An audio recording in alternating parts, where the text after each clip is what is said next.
Chris, what struck you most when you heard the news about Fiji's departure here? Yeah, about the Instacart CEO's departure. Wow, a number of things, Ann, I would Yeah, say. In no particular order, too. Just like off the top of my head. First, I didn't know she'd been there 4 years. I looked, I was surprised by that. It didn't feel like she had been there yeah, that long. I don't know if you felt the same way. yeah.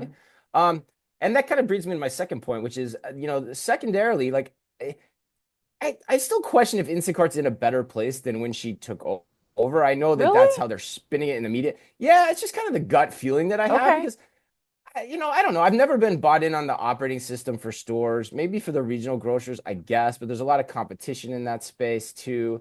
And comparatively, I still think DoorDash's value proposition is much stronger in the landscape, as we've talked about in this show a Right. lot. So I just kind of question that. But I think the biggest takeaway for me coming out of the move, and this to me is the most interesting point, is she essentially saying e-commerce is so yesterday.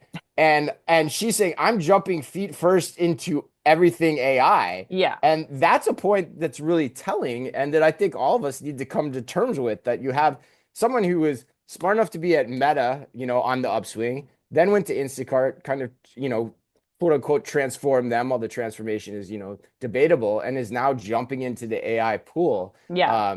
So I think you just have to just take that into account.